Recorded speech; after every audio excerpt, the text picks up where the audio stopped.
Okay, all good to go, mate. Great, thanks, Adam. Okay, good morning and a warm welcome to everyone who has joined. So this is the Supporting a Local Supply Chain for Sizewell C event, which is part of the East Suffolk Business Festival 2022. Thank you for taking time to join us. And we are joined by our event partner, Suffolk Chamber of Commerce. That's Ashley Shorey-Mills, who you'll be able to see there.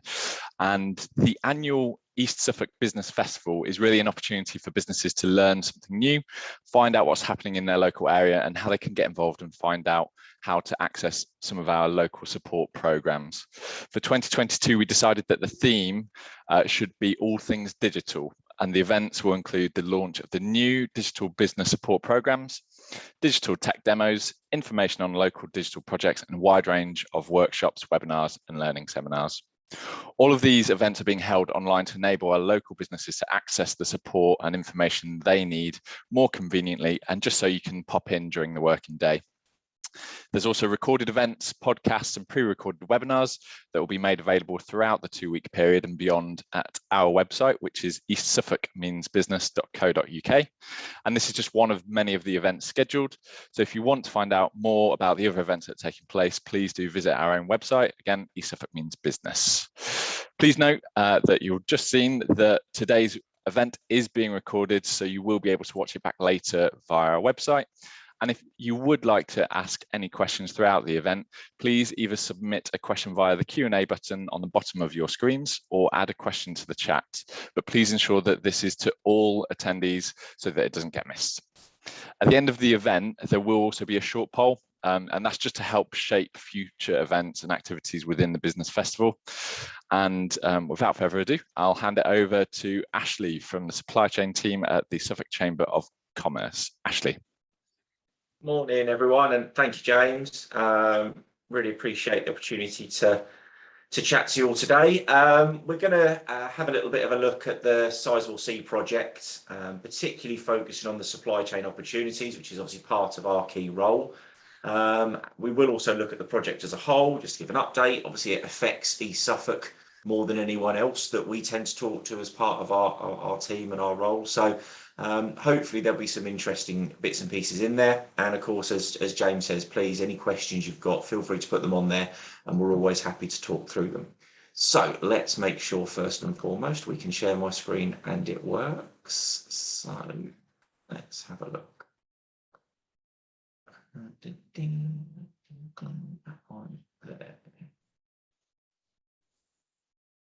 Now I'm waiting. Bear with me, sorry. Typically it worked just beforehand, and I want to make sure I share the correct screen. Yeah, that's the one, Ashley. James, yep, that is the right one. Can you see the full one? Fine. Yeah, I'd say even though we practiced beforehand, I knew that would happen. Well, like I say, thank you, everyone. And now we've got over that little bit, I can skip through. So, like I said, my name's Ashley Shorey-Mills. I'm the head of Sizewell C Supply Chain Engagement, and I work for the Suffolk Chamber of Commerce.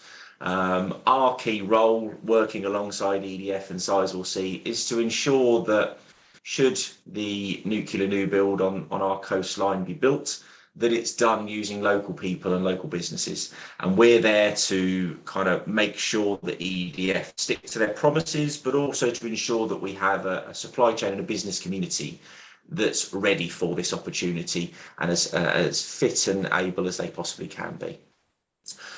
We have a dedicated team. We have the people on there you'll see myself and my colleague Steve, who's EDF. We kind of head up the organisations with regards to the local supply chain elements. And then we have a dedicated team of 6 people below that are there to work for you as the local businesses.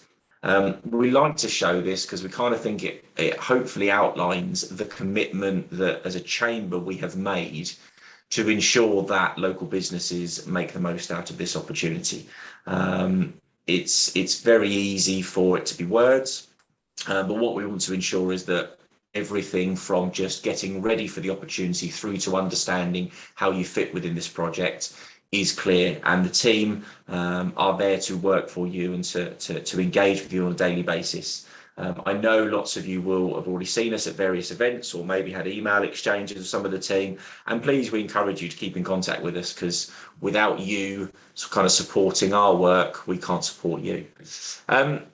firstly, though, just as a quick overview, kind of what Sizewell C is and where we're at. So certainly I'm East Suffolk myself. We've heard about it for many years, and it's finally in those final stages where potentially the project could be given the go-ahead. So the development consent order, which on a project like this is in essence the planning application, that should be finished by around February 22. So later this month, with regards to the planning inspectorate's findings. Things like the nuclear site license, etc., have been applied for, and we kind of expect decision in around May time. And then there's various other hurdles to jump through before work starts. But from what we notice from a supply chain angle is that we're ready to go. We have the businesses that the moment the green light is given and work can begin, we have those associated services that suit this project ready to act and start work, which is really quite exciting because it does mean that once it does get going, we're already going to be moving, and we're keen to ensure that local businesses are front and centre the moment this project gets going. That is one of the various CGIs that goes around, but again, because we're East Suffolk, we quite commonly recognise Sizewell A and B. Well, that gives an idea for what C will look like just next to B. I'm assuming it won't just be full of alabaster buildings, it will actually have colour to it. But this gives an idea sort of part way through or towards the end of construction what the site will look like, and gives you an idea on the sort of size that Sizewell C will be. And we'll touch a little bit more about some of the other activities that happen off that sort of single platform of where the energy is created from. And one of the other key points is there is a nuclear build currently happening in Somerset, Hinkley Point C, and Sizewell C will be a direct replication of what they're doing. The whole concept of Hinkley was to learn from the other plants that have been built around the world. But the key thing is that Sizewell C will learn directly off of Hinkley with regards to efficiency savings and skill sets. So what they're building in Somerset, that all the learnings from that will be brought to Suffolk, so that in theory and hopefully any mistakes or any time inefficiencies will be lost, so that therefore we can get it right.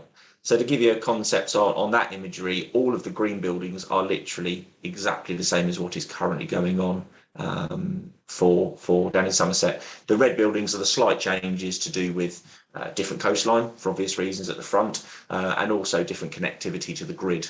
The buildings more towards the back.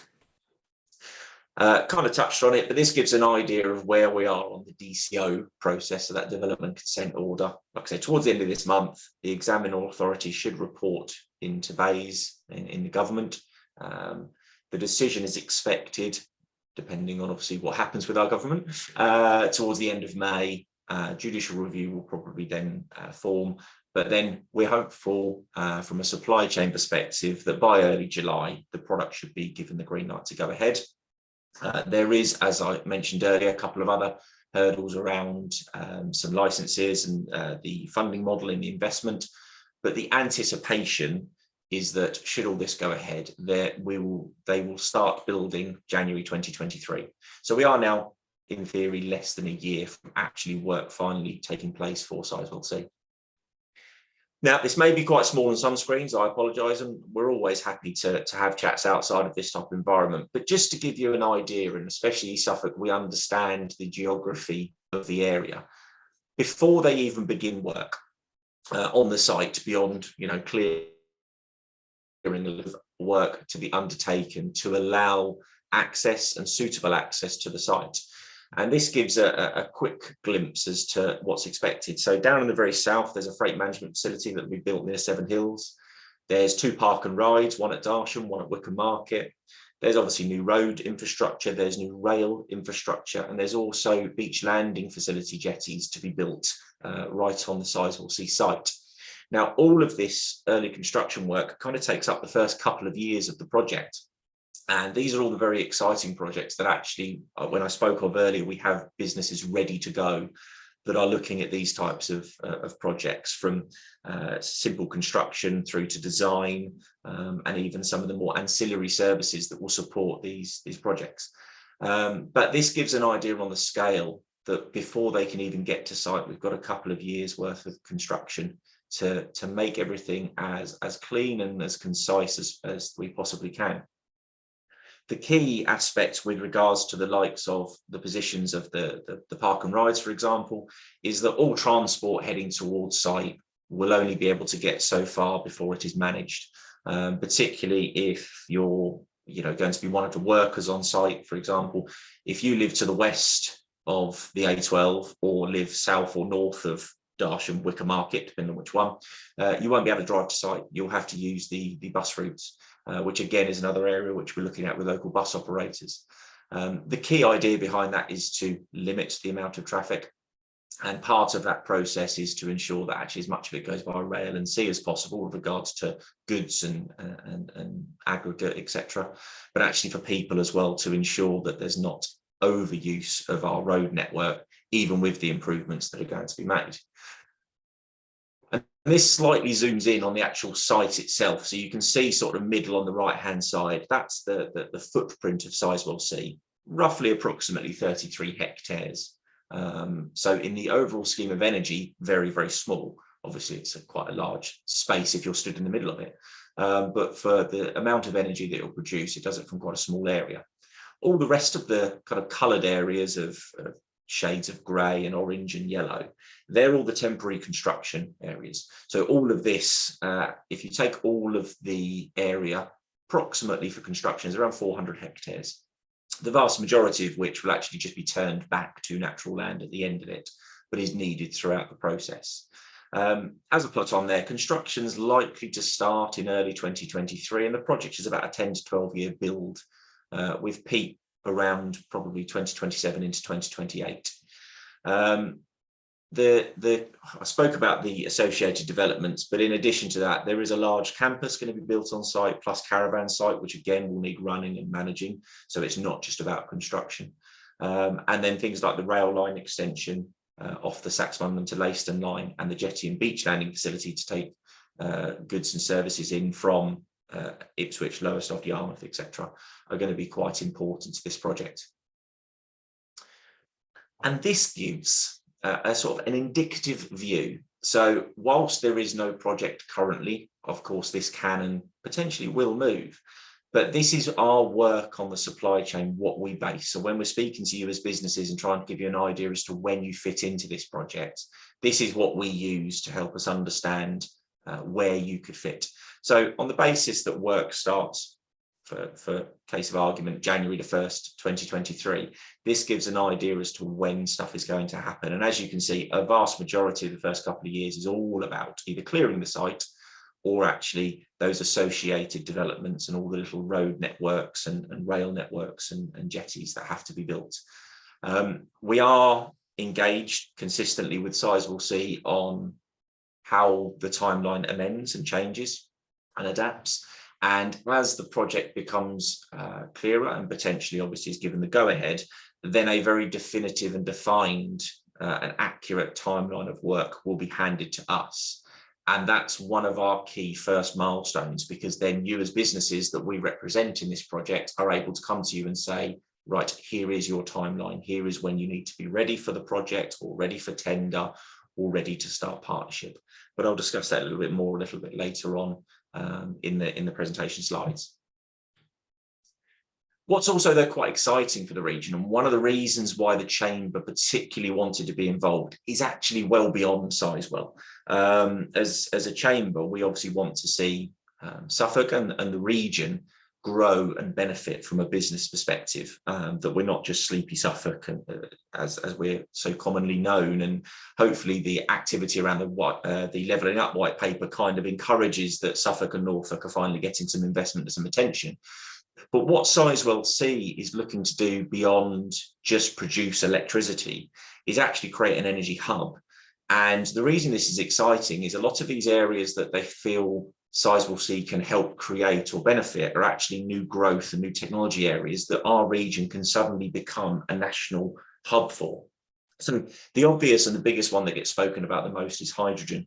If you take an average nuclear power plant, a large proportion of the heat that is created to produce the electricity from the nuclear reaction is then for want of a better term, waste heat. It just gets put back out into the sea.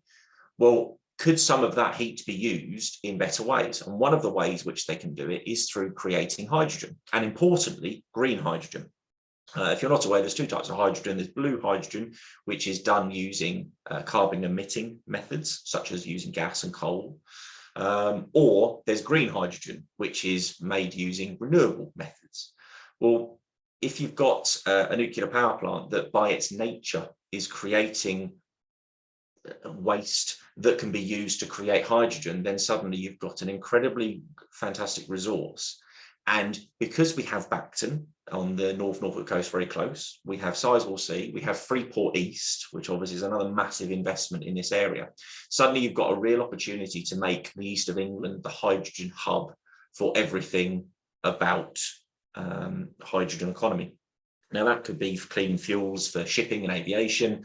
That could just be aspects of busing and HGVs. There's a real big opportunity for areas such as green hydrogen to be great for this region.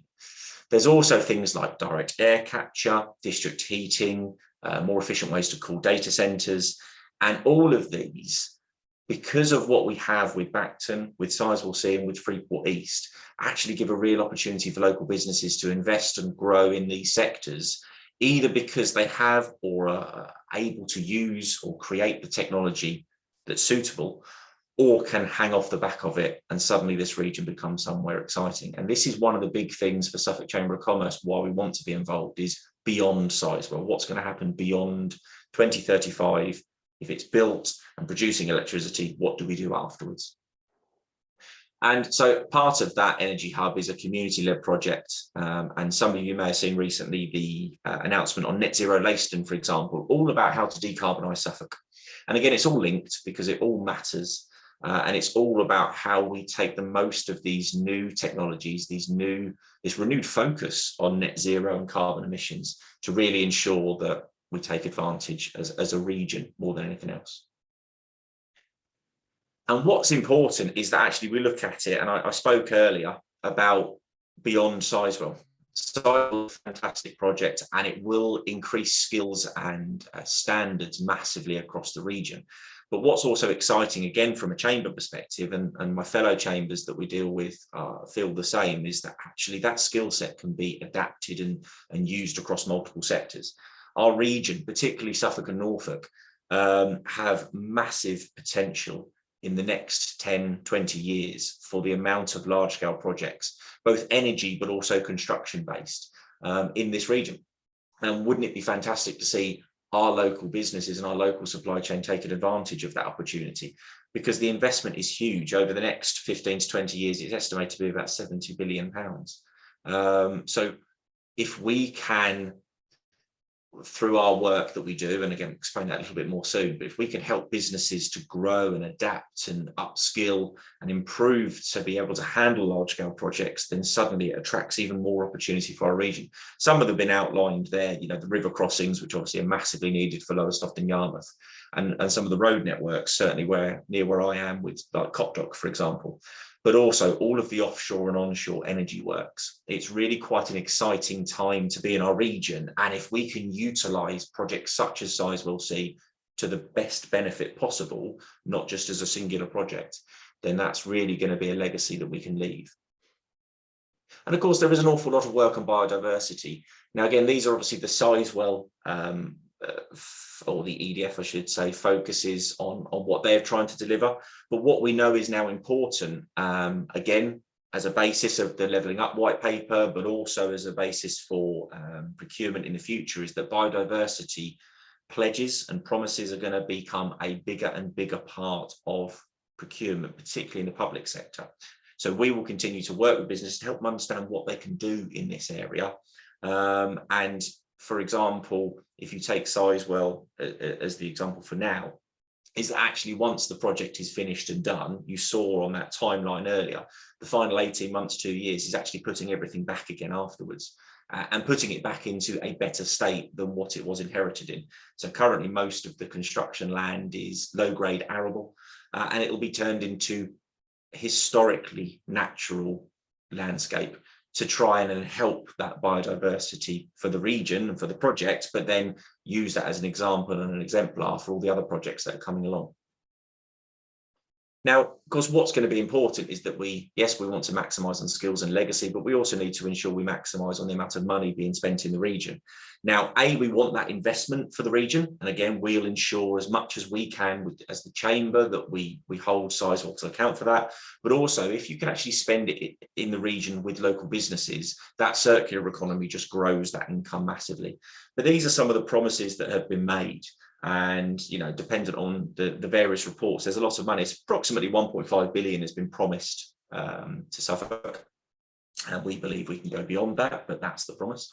There'll be over 2,500 local workers at peak will be working, which is fantastic. And of course, once it's all said and done, there'll be 900 highly skilled staff operating Sizewell C on a day-to-day basis. When you add that to Sizewell B, which incidentally they feel they can extend the life of by potentially up to another 20 years, that whole Sizewell site could be employing comfortably 2,000 people, all very highly skilled, well paid, and adding to that legacy in the region, which would just be fantastic.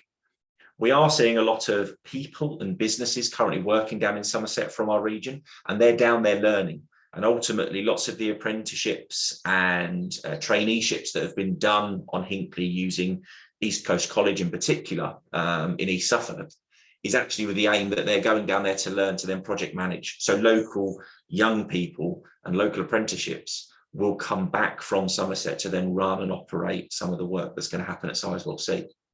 And our portal, of which we'll talk about a little bit more later, but we've got currently around 1,700 East Anglian companies registered, and we're looking to extend that all the time.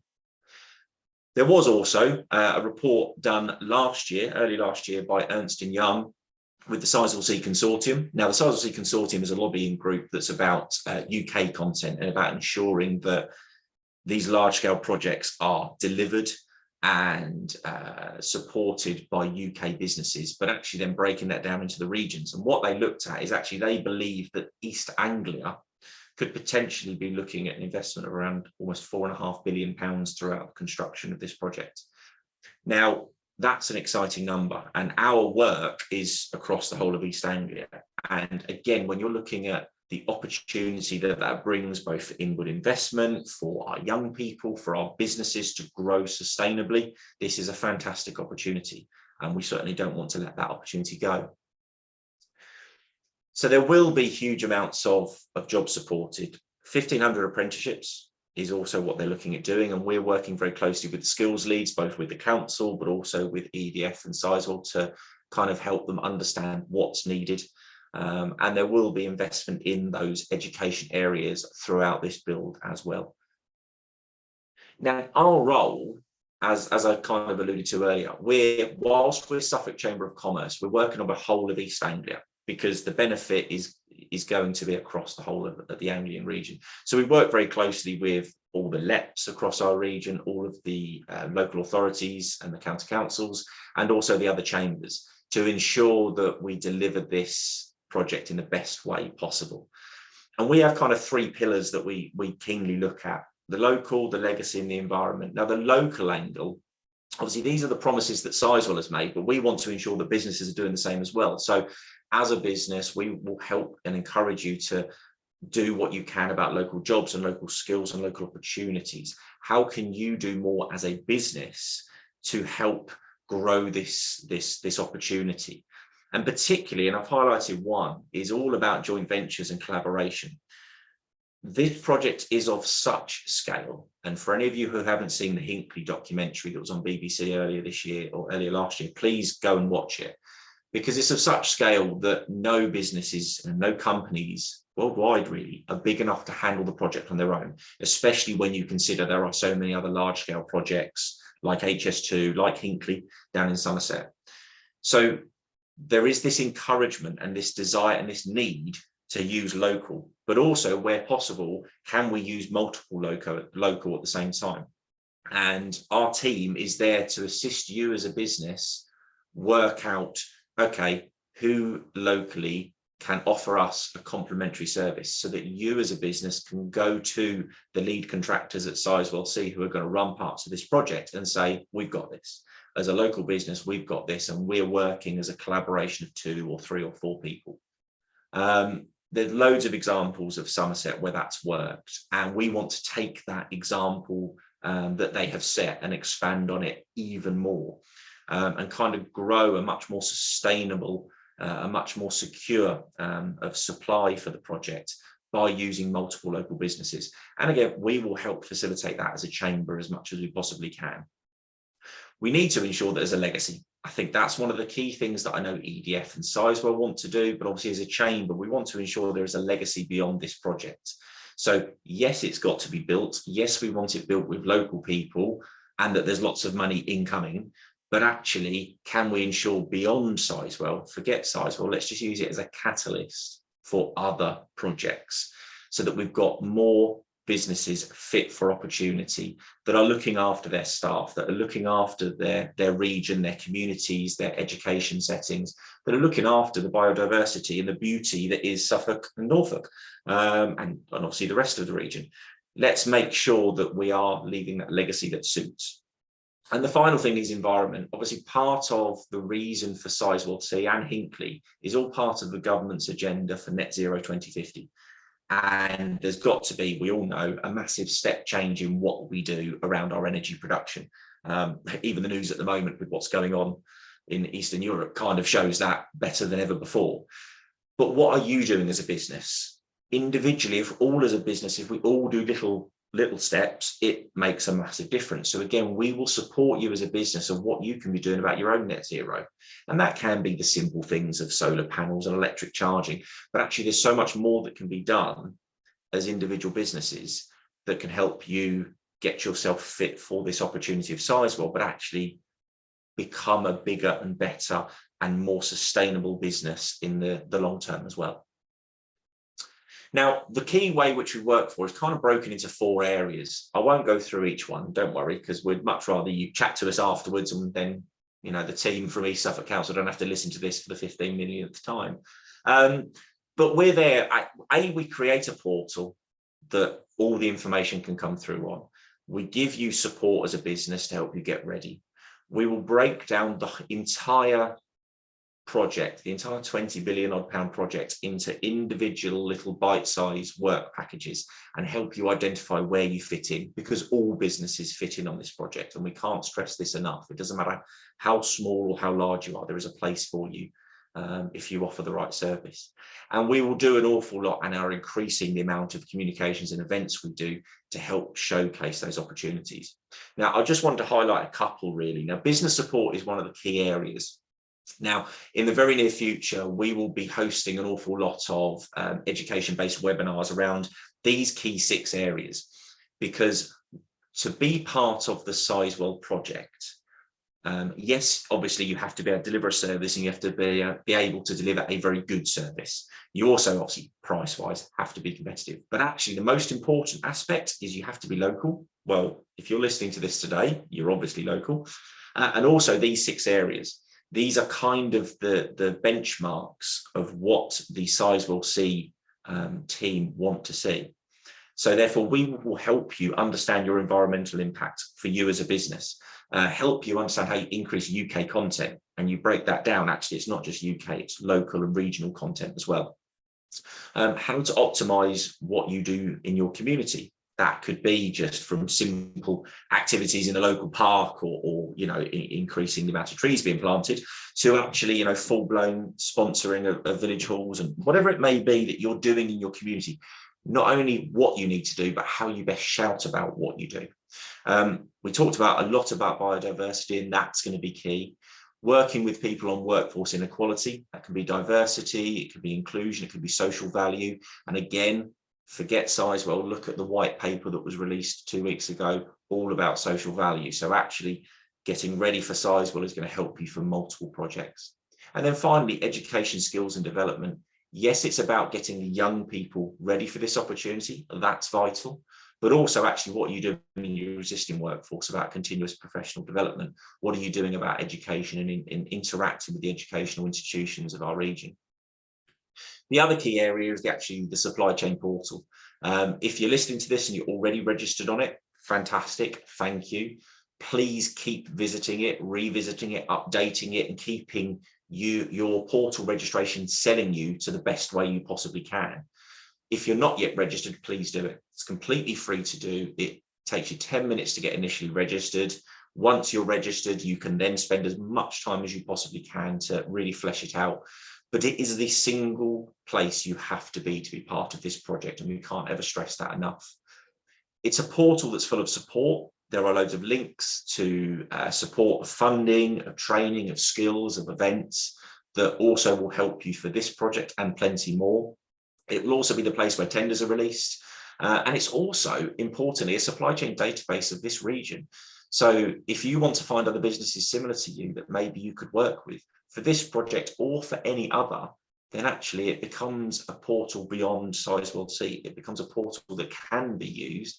And it's really nice to hear that it is already being used by businesses where they're making introductions through our portal, through our events, and doing business with other companies across East Anglia now.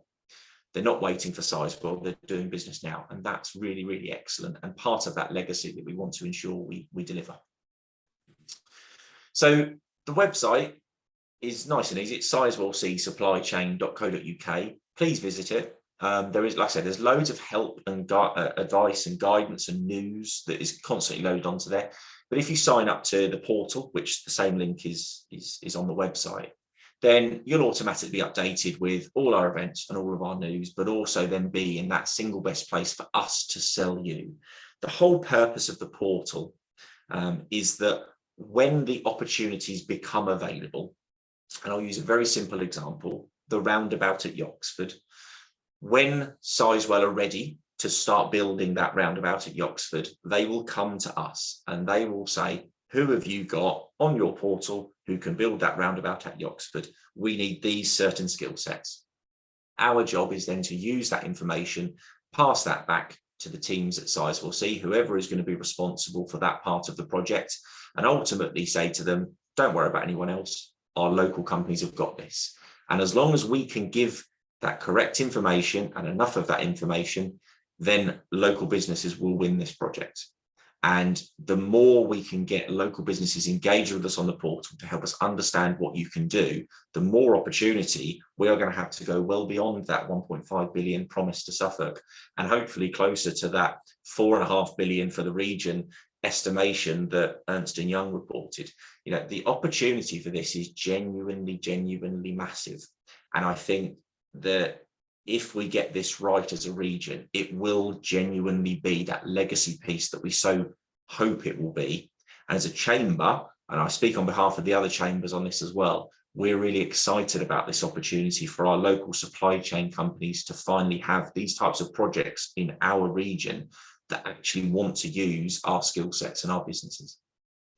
You've got my email address at the bottom, that you can also email us directly off the website as well. But please, any questions outside of this, or if you want one of the team to get in touch with you and maybe do a presentation individually one-on-one, or speak more specifically about your skill sets and your abilities as a business and where you fit, then please just get in contact with us. I can't stress this enough. We are there to work for the businesses of East Anglia. If you come forward and ask us for help, we will help you.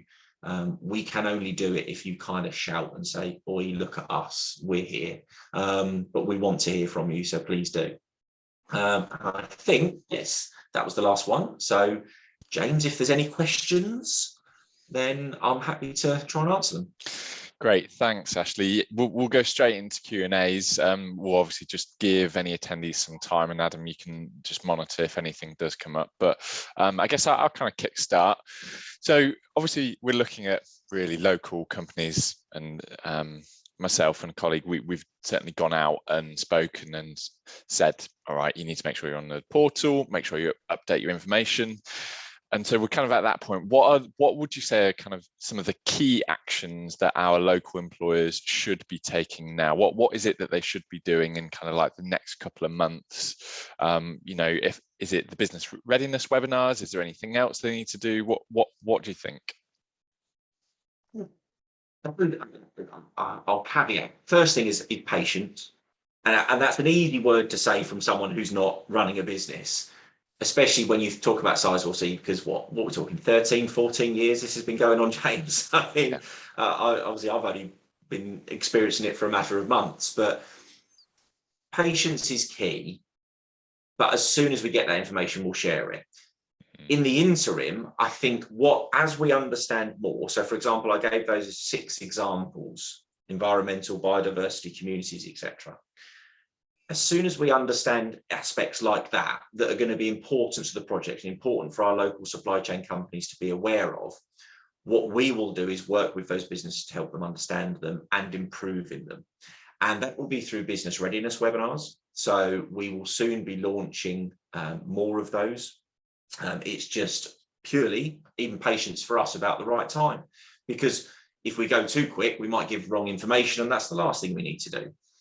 I think the biggest thing that businesses can do without our support at the moment, aside from get registered on the portal and fill it out in its completest form possible, is actually just start to look at your business and go, okay, what can we do now, or what should we be looking at, and start to look at other businesses, maybe either in the locality or in the region, who are also registered, who are quite similar, and start to talk to them.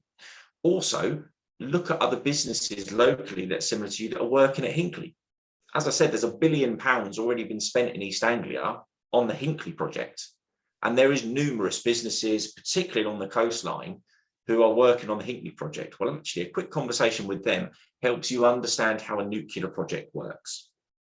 But if you get yourself involved in the portal, you will hear first about all of the support that we'll give, and therefore then we can then tailor beyond that what's needed. And if you have any specific questions, just contact us. Honestly, we don't mind. Just contact us is the key.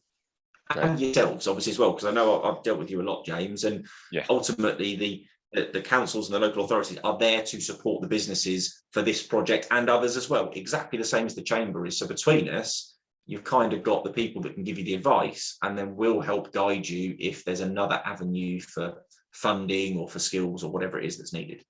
Yeah, absolutely. I think just touching on that, you're absolutely right that as a local authority and other local authorities, the county, we're all kind of involved in this and making sure that local industries are supported as best as possible. So yeah, certainly because of the size of the project, I think it demands that we need a collaborative approach, doesn't it?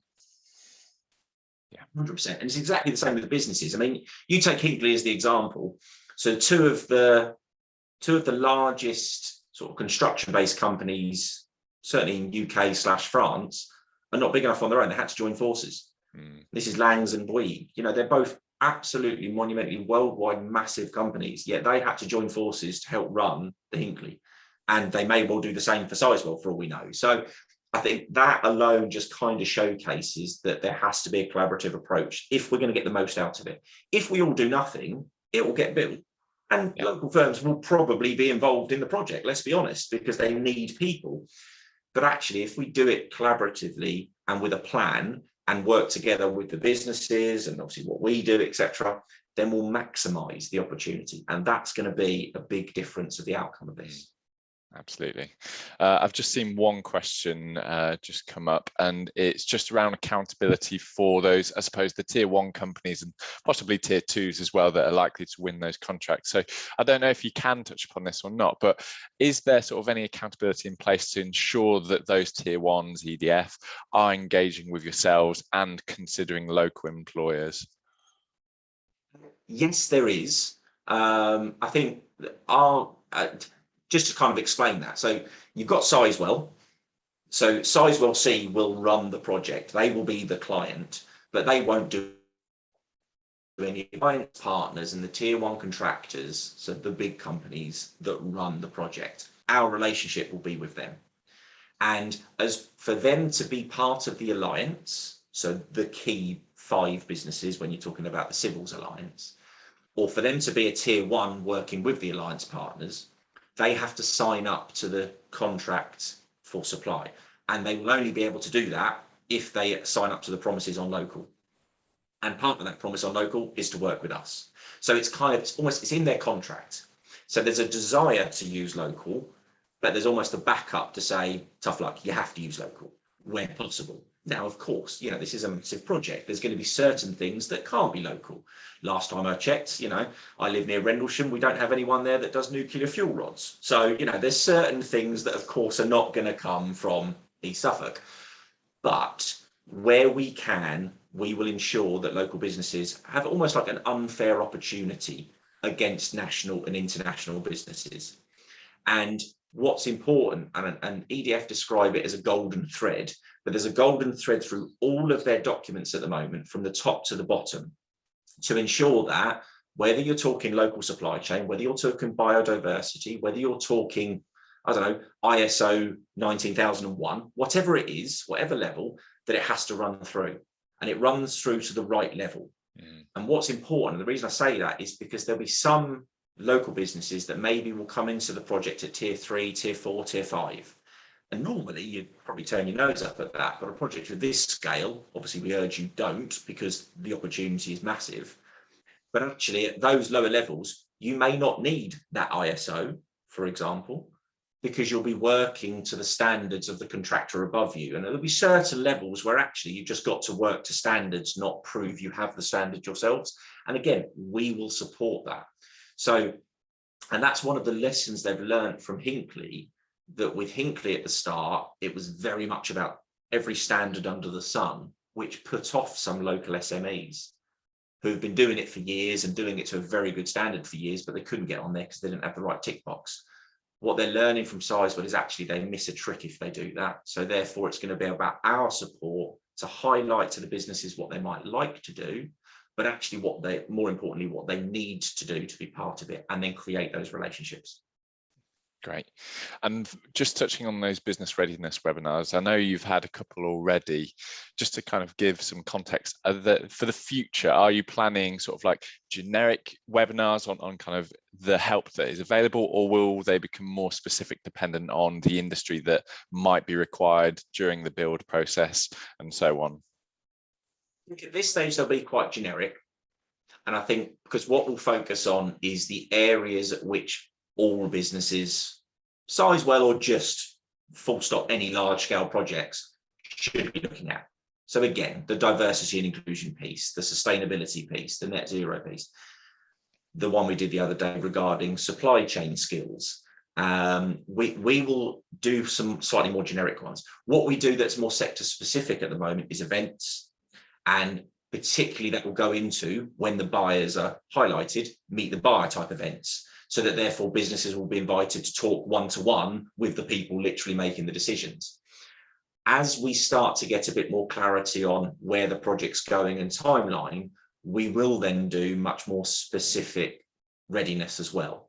So, because there will be some businesses that will be part of this project that need to understand nuclear standards. They will need to, because they could be working on the middle part of the project where Nuclear Island is, as they call it. So they might not be touching nuclear rods, but there's certain standards that they will have to adhere to that are greater standards than if you're doing the dash and park and ride, for example. So we again will work with those businesses to understand how best to gain the support, and it's all available locally. This is the best thing. All of this support is already available locally. It's just about signposting and helping businesses to understand where it is. But we're quite flexible and we're adaptable in that regard, and we know that we're going to have to kind of flex what we do to suit the project, to suit what we can deliver locally, and to suit our businesses. Great, thank you. Adam, have I missed any other questions at all? I think they're all covered, mate. Yeah. Lovely. Okay, well, thank you very much, Ashley. That was really informative, and obviously it sounds like there's lots of support that will be available.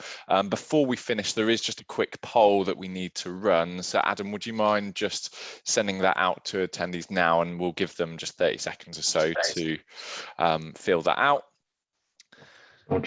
So that should just pop up, hopefully.